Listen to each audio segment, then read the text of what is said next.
எல்லாருக்கும் வணக்கம். நான் Hema Subramanian. Welcome to home cooking Tamil. இன்றைக்கி ஒரு அருமையான மோர் குழம்பு ரெசிபி தான் உங்களோட ஷேர் பண்ண போகிறேன்.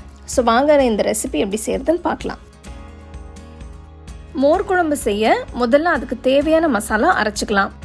ஒரு மிக்சர் ஜாரில் 1/2 கப் துருவின தேங்காய், நறுக்குன 5 பல்லு பூண்டு, 1 டீஸ்பூன் சீரகம், 3 காஞ்ச மிளகாய், 2 பச்சை மிளகாய், 1/4 டீஸ்பூன் மஞ்சள் தூள் சேர்த்து நல்லா அரைச்சிக்கலாம்.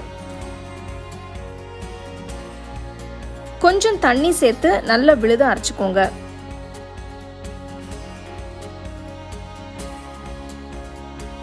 விழுது நல்லா ஸ்மூத்தா வந்திருக்கு.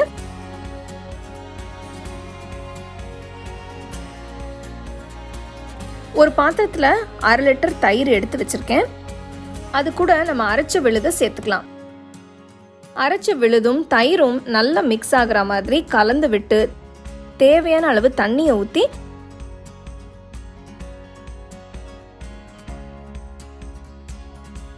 உப்பு போட்டு மிக்ஸ் பண்ணி வச்சுக்கோங்க.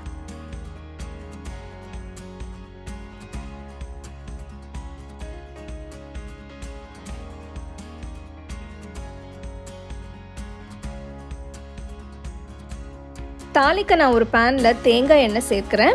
உங்ககிட்ட தேங்காய் எண்ணெய் இல்லைன்னா நீங்கள் ரிஃபைண்ட் ஆயில் கூட ஊற்றலாம். ஆனால் தேங்காய் எண்ணெய் சேர்க்கும்போது அதோட வாசனை இந்த குழம்புக்கு ரொம்ப நல்லா இருக்கும். எண்ணெய் சூடானதும் 1/2 டீஸ்பூன் கடுகு, 1/2 டீஸ்பூன் சீரகம்,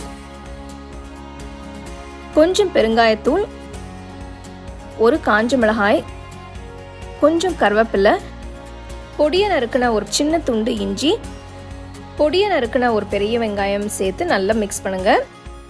வெங்காயம் நல்ல ப்ரௌனாக வதங்க வேண்டாம்.